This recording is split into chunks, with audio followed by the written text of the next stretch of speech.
नमस्ते दोस्तों, स्वागत है आपका एक बार फिर से मेरे नए वीडियो में। नवरात्रि में ये 7 संकेत बताते हैं कि माता दुर्गा आपसे बहुत प्रसन्न हैं और आपके घर में स्वयं आ चुकी हैं। यह संकेत आप भी अपने घर में ज़रूर चेक करना। नवरात्रि के पूरे 9 दिन माता जी को प्रसन्न करने का मौका सबसे अच्छा माना जाता है। इस समय की गई आराधना और पूजा पाठ का फल बहुत जल्द प्राप्त होता है। नवरात्रि में माँ दुर्गा चैतन्य होती हैं, इसलिए की गई सच्ची भक्ति का परिणाम बहुत जल्दी दिखा देती हैं। इस समय गलत कर्म करने से, चैतन्य होने से अगर हम बुरा कर्म करें तो हमारा बुरा परिणाम तत्काल दिखा देती हैं एवं दंडित भी करती हैं। नवरात्रि के पूरे दिन हमें सात्विक विचार से रहना चाहिए। 9 दिन तक कपट, छल व द्वेष आदि का परित्याग कर देना चाहिए। माँ दुर्गा जिस घर में आती हैं उस घर को पवित्र एवं शुद्ध कर देती हैं। वहाँ रहने वाले लोगों की बुद्धि शुद्ध हो जाती है, भक्तिमयी हो जाती है और घर एकदम शांत रहता है, आनंदमयी लगने लगता है। तो आप भी अपने घर में देखना, 7 में से कोई संकेत मिले तो समझ लेना माता रानी आ चुकी हैं। तो जानिए उन 7 संकेतों के बारे में। अगर चैनल को सब्सक्राइब नहीं किया है तो सब्सक्राइब कर लें। सर्वप्रथम माँ दुर्गा के 9 स्वरूपों के बारे में बताऊंगी। इसके बाद उन 7 संकेतों के बारे में बताऊंगी कि वो 7 संकेत कौन से हैं। इनसे आप पता कर सकते हैं कि माता रानी आपके घर में आ चुकी हैं।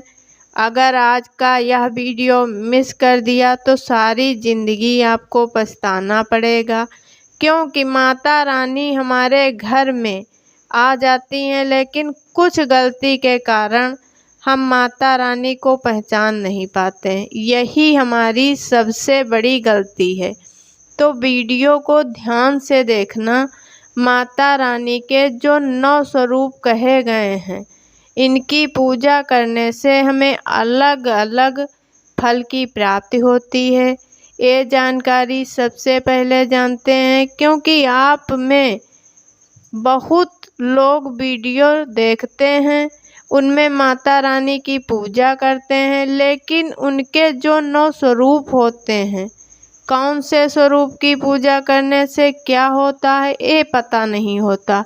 अगर आप सच्चे भक्त हैं तो पूरे वीडियो को एंड तक देखिएगा और कमेंट बॉक्स में जय माता दी जरूर लिखिएगा। प्रथम दिन माँ शैलपुत्री की पूजा हम करते हैं। शैलपुत्री किस लिए बोला जाता है कि ये पर्वतराज हिमालय के घर में पुत्री के रूप में उत्पन्न हुई थी, इसलिए इनका नाम शैलपुत्री पड़ा। नवरात्रि के प्रथम दिन हम माता शैलपुत्री की उपासना करते हैं। इनका वाहन वृषभ है। नीलमणि कांति युक्त समान 10 भुजा हैं माता के। इनके दाहिने हाथ में त्रिशूल और बाएं हाथ में कमल पुष्प शोभित है। शैलपुत्री शक्ति, दृढ़ता, आधार, स्थिरता का प्रतीक है। माता की उपासना करने से स्थिरता आती है। अगर आप भी माता शैलपुत्री को प्रसन्न करना चाहते हैं तो आपके जीवन में स्थिरता आएगी।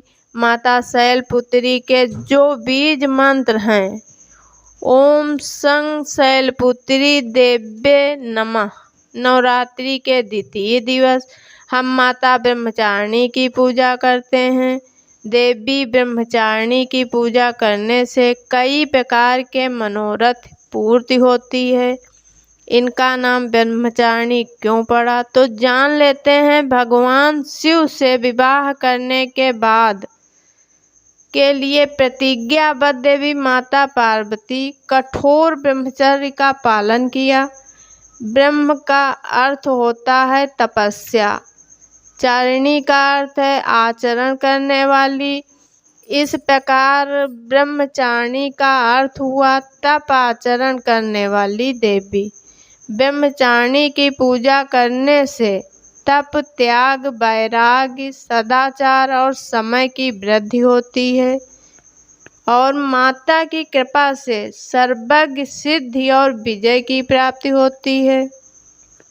माता ब्रह्मचारिणी का मंत्र है, या देवी सर्वभूतेषु ब्रह्मचारिणी रूपेण संस्थिता नमस्तस्यै नमस्तस्यै नमो नमः। नवरात्रि के तीसरे दिन माँ चंद्र घंटा की पूजा करते हैं। इनके मस्तक में चंद्र घंटे के आकार का बना हुआ है, इसलिए माता का नाम चंद्र घंटा पड़ा है।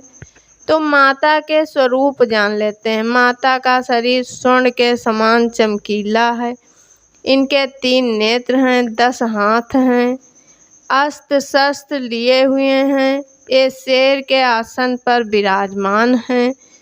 माँ की कृपा से समस्त परेशानी नष्ट हो जाती है।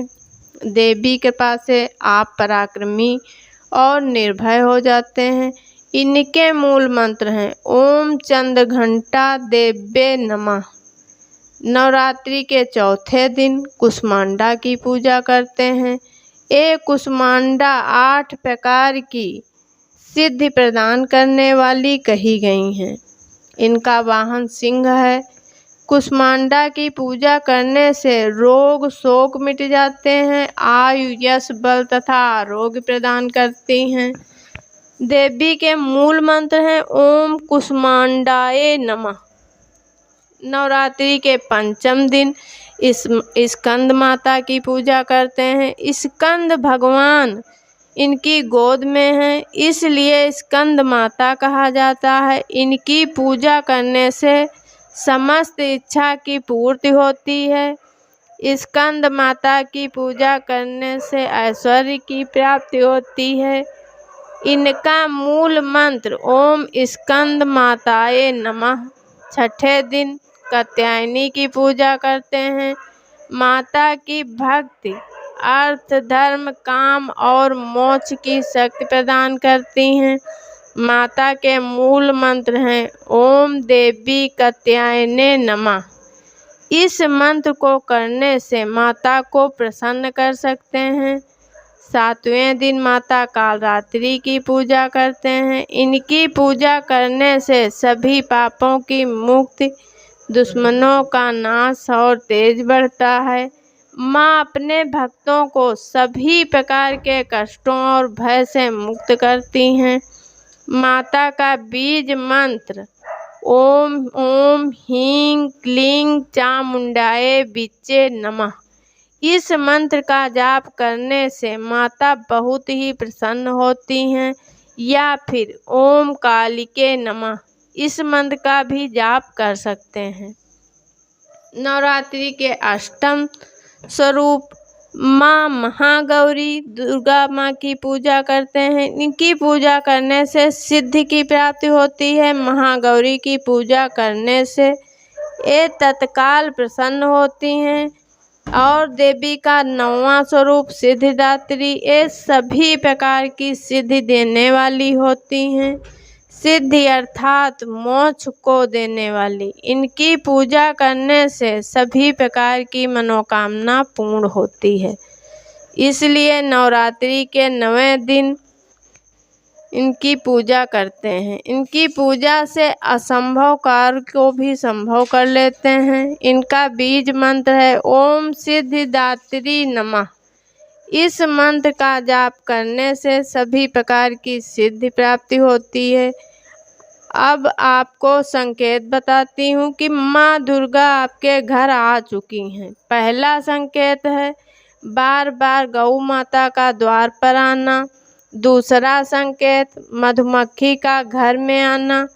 तो समझ लेना माँ दुर्गा घर में आ चुकी हैं। मधुमक्खी को माँ दुर्गा का भ्रामरी स्वरूप कहा गया है। तीसरा संकेत, ज्योति का तीव्र रूप में जलना। ज्योति तीव्र गति से जल रही है तो समझ जाना माता रानी खड़ी हैं। और चौथा संकेत, दीपक की बत्ती में फूल का बनना। अगर आपके दीपक में अचानक फूल बनने लगे तो समझ लेना माँ दुर्गा प्रसन्न हैं आपके ऊपर। पांचवा संकेत, अगर आपके घर बार बार काली चींटी निकल रही हैं तो समझ लेना माता आ चुकी हैं, सभी प्रकार की इच्छा पूर्ण करके जाएंगी। छठा संकेत, अगर आपके घर कोई इत्र जैसी सुगंध आने लगे तो समझ लेना माता रानी आ चुकी हैं और अपने होने का एहसास आपको करा रही हैं। और सातवां संकेत, फटे कपड़े पहने कोई याचक आ जाए तो समझ लेना माता रानी आपके द्वार पर याचक बनकर आ चुकी हैं। नवरात्रि में कोई याचक आए तो खाली हाथ मत जाने देना, क्योंकि माता रानी स्वयं परीक्षा लेने के लिए हमारे घर में याचक बनकर के आई हैं। ये 7 संकेत बताए हैं कि माता रानी आपके घर में आ चुकी हैं, आपसे बहुत प्रसन्न हैं। तो कमेंट में जय माता दी जरूर लिखें और आपके सारे कार्य सिद्ध हो जाएंगे। धन्यवाद।